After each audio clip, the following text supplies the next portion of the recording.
No obstante eso, no se confíen en la grabación porque a veces no se carga, ¿ya?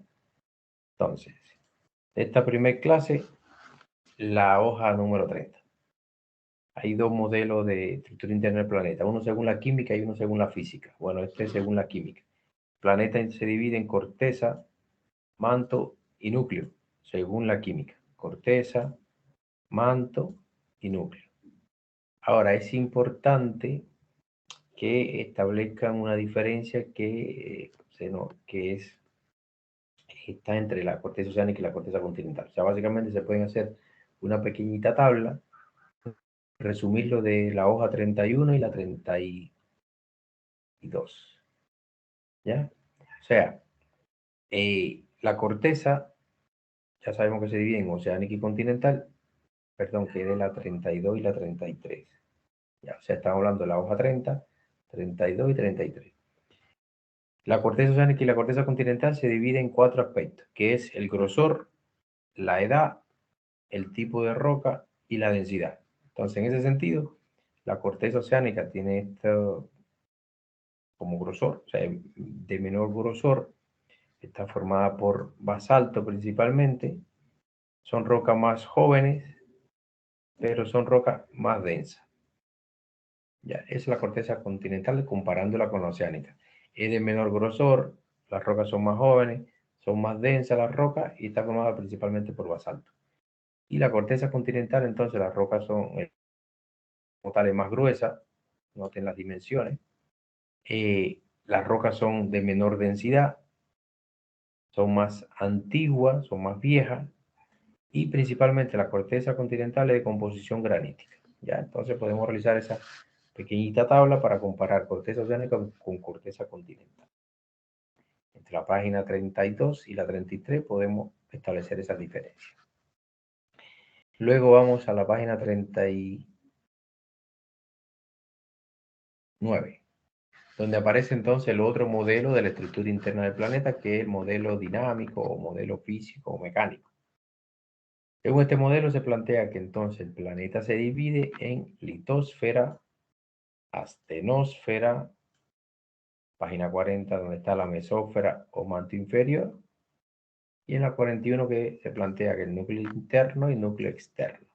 Quiere decir que según el modelo físico o dinámico, el planeta se divide en 5 capas, ¿ya?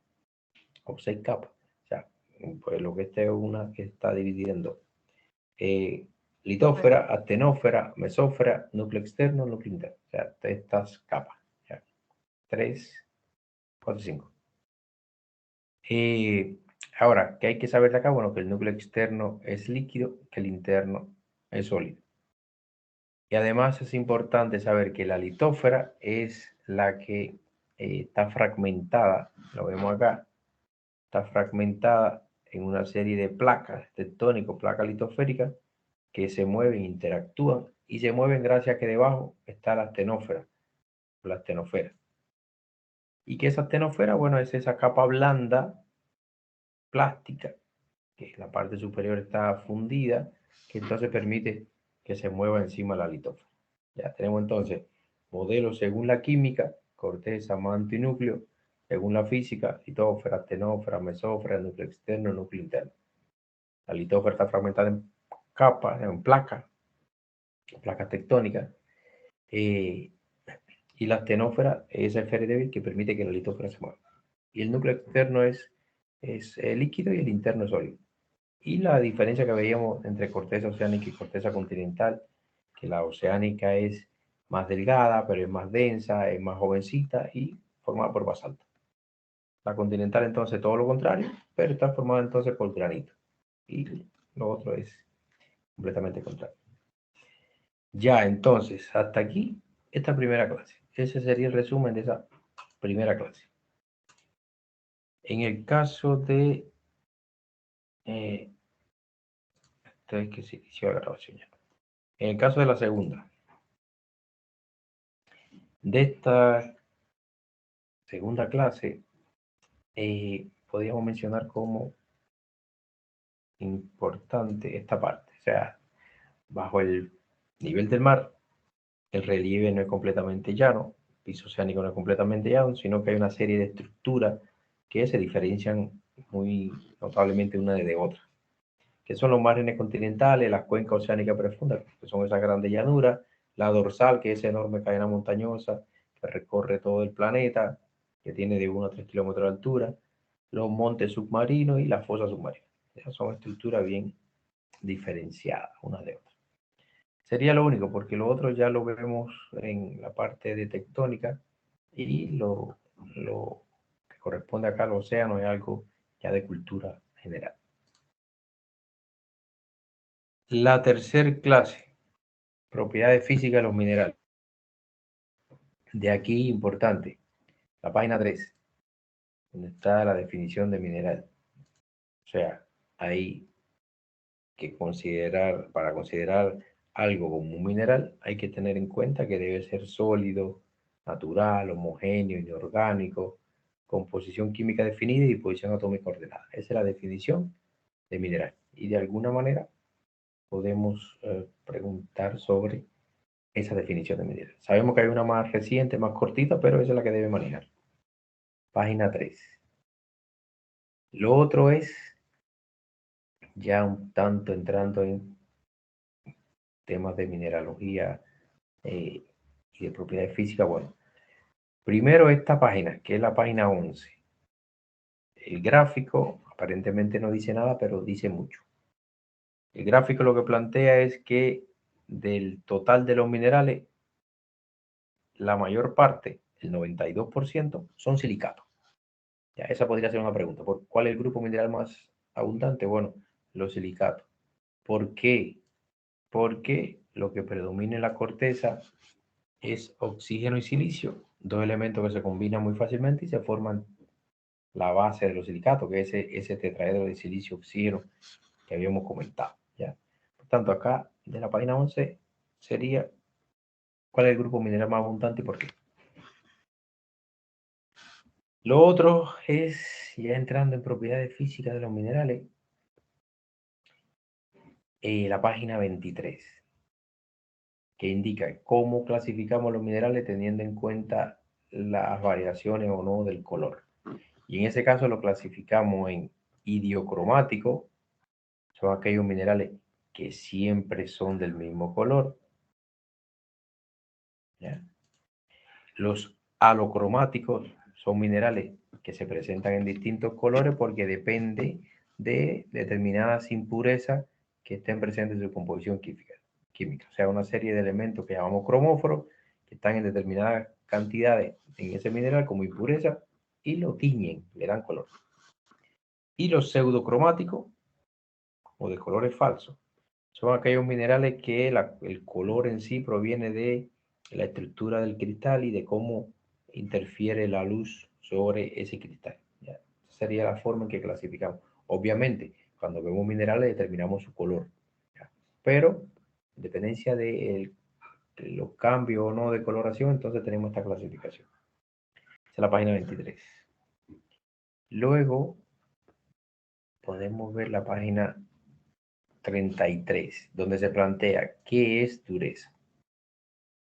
Muy acotada, muy resumidamente, de manera muy resumida, bueno, la dureza es la resistencia que ofrece un mineral a que le rayen su superficie, ya sea por otro mineral o por otro objeto. La resistencia al rayado, a la abrasión.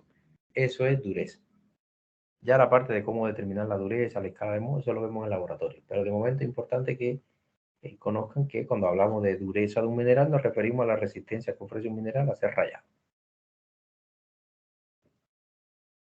Otro es la página 39, que es la huella. Bueno, la huella o la raya no es más que el color del polvo del mineral. ¿Cómo lo determinamos? Pasando el mineral por una lámina de porcelana. Pero, como tal, la huella o la raya no es más que el color del polvo del mineral, que puede coincidir o no con el color del mineral.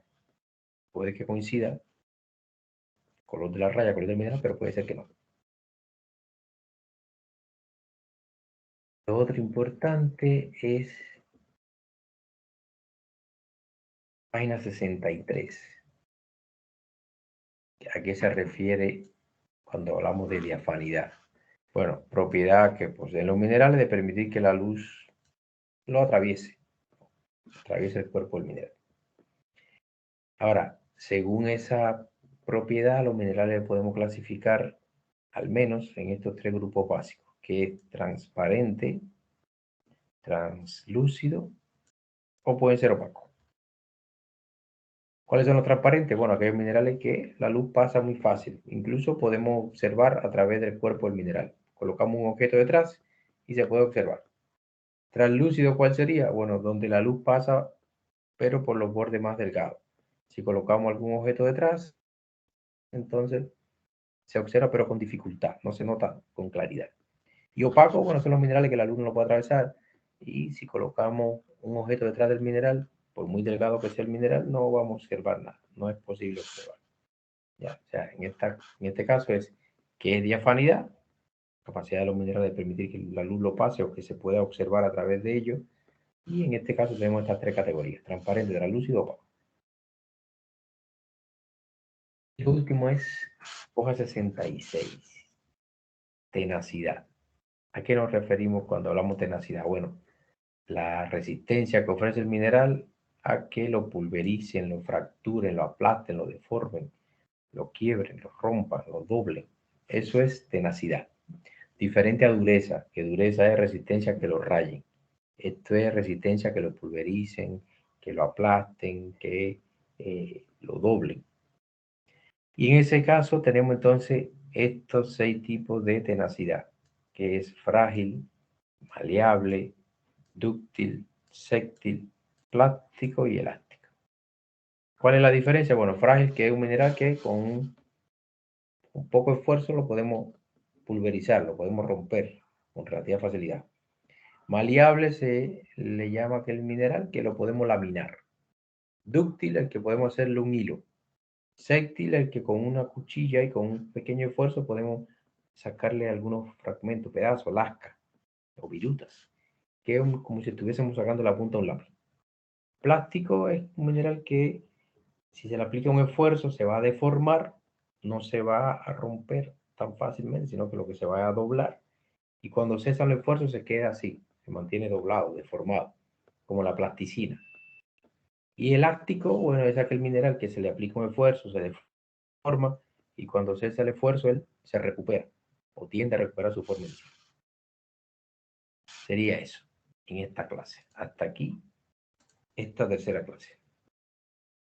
Vamos ahora a la clase número 7. Ahora la estamos viendo como la clase número 4, pero en el sistema aparece como la clase número 7. ¿Ya? Cristalografía y cristaloquímica. De acá, importante, página 12, página 14, donde se habla de los dos tipos de nucleación. O sea, la nucleación, que es esa, cuando se empiezan a formar los minerales, esa nucleación puede ser homogénea o puede ser heterogénea. Muy sencillo de diferenciar. Homogénea, átomos, iones, moléculas que están aislados se empiezan a unir, empiezan a interactuar, colisionan, se unen, se pegan y se empiezan a unir, se forma un mineral. Eso es nucleación homogénea. En el caso de la heterogénea, bueno, ya hay un mineral formado y a ese mineral que ya está formado se le adhiere, se le pegan, se le unen átomos, moléculas, iones y crece otro mineral que puede ser igual al anterior o puede ser diferente. Eso es heterogéneo. Ya, página 12 y 14. Página 16. ¿Cuáles son las condiciones a tener en cuenta que influyen en que se formen minerales, y que se formen cristales de minerales? Primero que nada, el contenido, la química, obviamente, tiene que estar la química. Los minerales son compuestos químicos, por tanto, tienen que estar los elementos químicos en cantidades suficientes para que se forme un determinado mineral. Para que se forme calcopirita, tiene que existir en el sistema azufre, cobre y también hierro. Sulfuro de cobre y hierro. Lo otro es presión y temperatura, que van muy de la mano. Se plantea que cada mineral es estable en un cierto rango de presión y temperatura. ¿Ya? Es lo que determina entonces esa estabilidad. Si se cambian las condiciones de presión y temperatura, incluso con la misma química se puede formar otro mineral. Por tanto, para que se forme un determinado mineral, tiene que existir esa condición de presión y temperatura en la cual ese mineral es estable. Lo otro es espacio y tiempo, que influye en la forma que va a tomar el mineral y en el tamaño. Si hay suficiente espacio, pues los minerales van a adquirir buena forma geométrica. De lo contrario, va a ser solamente lo que va a rellenar el espacio que estaba disponible. Pero si hay suficiente espacio, va a tomar tamaño o forma bastante regulares. Y el tiempo, en el caso del tiempo, bueno, de eso va a depender el mineral. Si el proceso en el que ocurre pasa algún material fundido o algún fluido, pasa a sólido, porque los minerales son sólidos. Si ese proceso ocurre muy rápido, los minerales se van a quedar pequeñitos.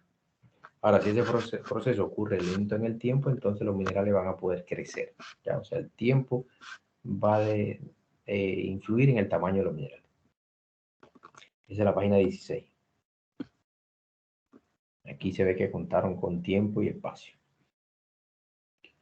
Y ahora hay 4 páginas básicamente, que es la 20, o sea, la hoja 20, la hoja 25, 26 y 27, donde aparecen los 4 mecanismos o procesos a partir de los cuales se forman los minerales. Muy sencillo de que lo que deben de tratar de fijar. ¿Qué significa? Bueno, que de esos 4 mecanismos, el primero que podemos mencionar es la solidificación. Significa que a partir de un fundido se cambia de estado. De ese estado fundido, básicamente líquido, por disminución de temperatura, se forma un sólido.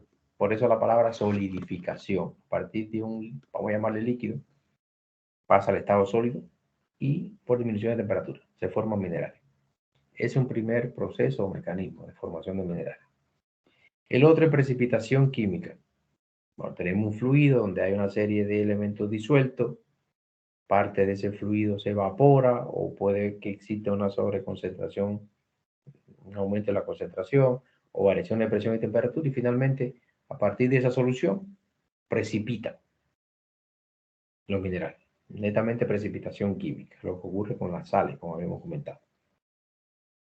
El otro proceso es sublimación inversa. A partir de gases con determinada química, pues pasa directo, esos gases pasan directo a sólido. O sea, de un estado gaseoso se pasa directo al sólido sin pasar por el estado líquido. Eso se conoce como sublimación inversa, un mecanismo también o proceso de formación de minerales. Y recristalización, que es el cuarto, en este caso, lo que ocurre es que un mineral que ya está formado es un sólido, obviamente, cambian las condiciones de presión y temperatura, ya ese mineral no es estable y ese mineral recristaliza en un nuevo mineral que es más estable en las nuevas condiciones. Son los 4 mecanismos: solidificación, precipitación química, sublimación inversa y recristalización.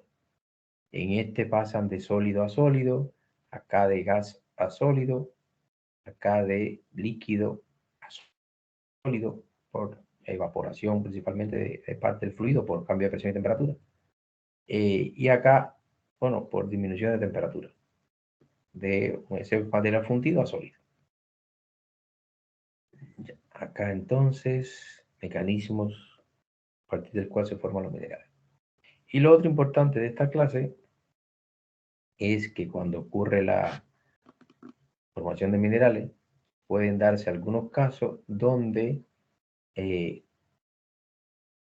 minerales que tienen la misma química y forma diferente, o lo contrario, minerales que son químicamente diferentes y tienen la misma forma. A eso le llamamos, por ejemplo, isomorfismo.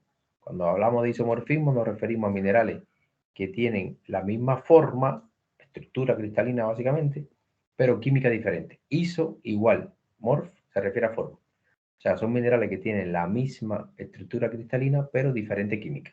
Aquí tenemos varios ejemplos. Lo contrario se llama polimorfismo o alotropía. Son minerales entonces que químicamente son iguales, pero tienen estructura cristalina diferente. porque las condiciones de presión y temperatura a las cuales se formaron fueron diferentes. El caso más extremo, podríamos decir, el caso del diamante y el grafito. Ambos tienen la misma química, pero tienen estructura cristalina diferente. Y el último caso es el pseudomorfismo. ¿Ya? ¿Qué es el pseudomorfismo? Bueno, un mineral que aparece o lo encontramos con la forma de otro mineral. Eso es pseudomorfismo. Mineral que tiene la forma externa, la apariencia de otro mineral al cual él principalmente sustituyó. ¿Ya? Un mineral sustituye a otro, pero mantiene la forma del que es sustituido. Y entonces se presenta en una forma que no es la habitual de él. Eso es pseudomorfismo. Sería entonces hasta acá. Clase de cristalografía. Vamos ahora a la de tectónica. La primera. Vimos dos clases esta semana, lunes y martes, de tectónica. La primera vimos cómo o qué existía antes de la tectónica de placas para explicar los procesos geológicos y luego cómo surge esta teoría y cuáles eran los principios. ¿Ya?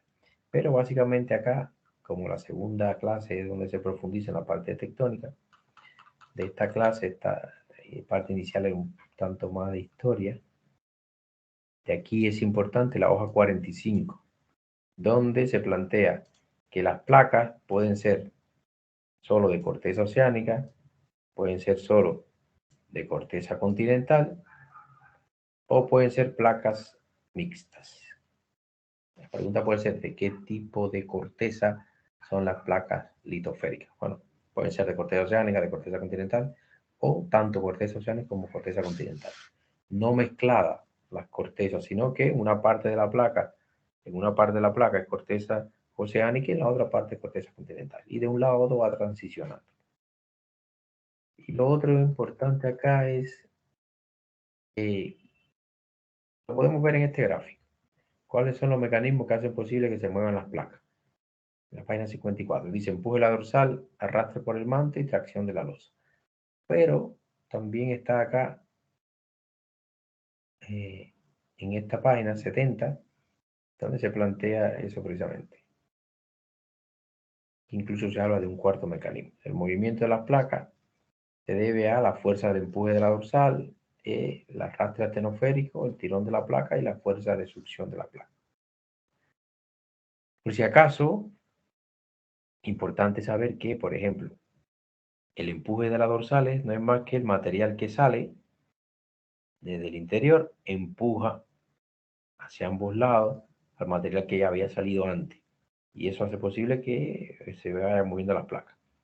El arrastre astenoférico es que estas corrientes de convección, como ocurren acá en la zona del manto sublitosférico, entonces esa corriente de convección, ese flujo de calor, se va moviendo y por tanto entonces, como esta parte se mueve, la parte que está arriba también se va moviendo junto con ella. Ya tenemos dos. Lo otro es la placa cuando se hunde, esa placa que se hunde tira ala al resto de la placa. Y la succión ya habíamos visto que se da, por ejemplo, cuando estas dos corrientes de convección acá coinciden, succionan a esa placa y mirar lo que ocurre cuando llenamos una bañera y le quitamos el tapón, que el agua es succionada y por el drenaje. Entonces, básicamente, de acá sería eso. De qué están formadas las placas, qué tipo de corteza las forma y cuáles son los mecanismos que hacen posible el movimiento de las placas. Ya por acá. Vamos entonces a la última. Tectónica de placas 2, podríamos decir. Dice en el, bueno, así mismo dice en el ambiente de aprendizaje, tectónica de placas 2. De aquí importante, reconocer en imágenes los tipos de bordes. Recuerden que los bordes donde las placas se separan, le llamamos borde divergente. Los bordes donde las placas van al encuentro son bordes convergentes.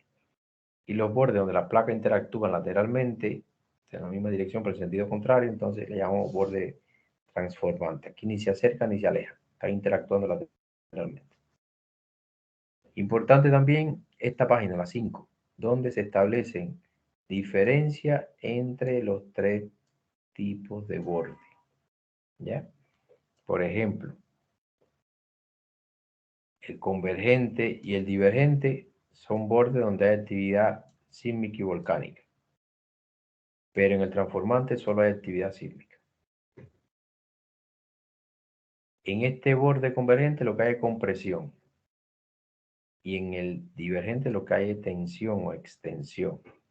Y en el transformante podemos decir que son movimientos horizontales.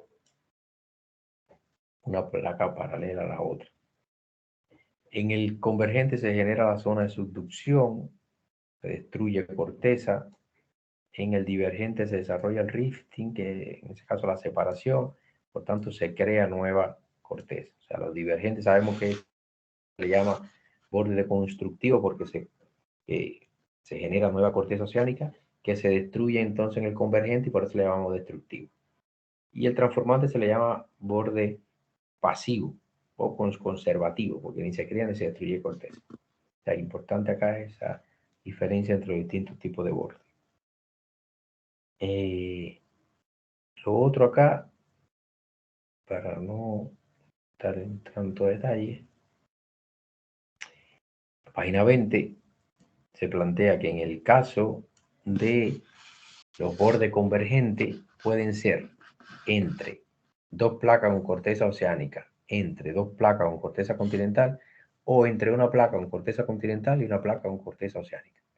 Importante acá qué ocurre en cada uno de esos bordes, ya cuando ocurre la interacción, que lo vamos a ver seguidamente. Miren, básicamente, cuando hay convergencia de placas siempre subduce, o sea, que es lo que quiere decir acá, que se va por debajo, siempre subduce la placa oceánica más densa. La continental no subduce. Siempre subduce, siempre se hunde la oceánica y la que sea más densa. ¿Qué quiere decir esto? Bueno, que si está interactuando una corteza oceánica y una corteza continental, subduce la oceánica. Si son dos placas con corteza oceánica, subduce la oceánica que sea más densa. Y si son dos placas con corteza continental, bueno, ninguna subduce. Es así tan sencillo. Pero lo vemos acá. Convergencia oceánica continental. Siempre, aquí lo dice muy bien en ese párrafo, siempre que interactúa una corteza continental con una oceánica, el continental seguirá flotando, no se hunde, y la placa con corteza oceánica es la que subduce. Ya. El otro caso es convergencia oceánica-oceánica. Ya le había comentado. Convergencia oceánica-oceánica, bueno, subduce una de las dos. Una de las dos desciende por debajo de la otra. ¿Cuál es la que subduce? La más densa de las dos, que va a ser la más antigua, la más fría, la que más alejada esté de la dorsal. Y cuando ocurre convergencia continental-continental, ninguna de las dos subduce. Colisionan las placas que tienen, en este caso, ese borde de interacción continental. No hay subducción en este caso. Sería como tal eso. Vamos a cerrar acá. Vamos a generar.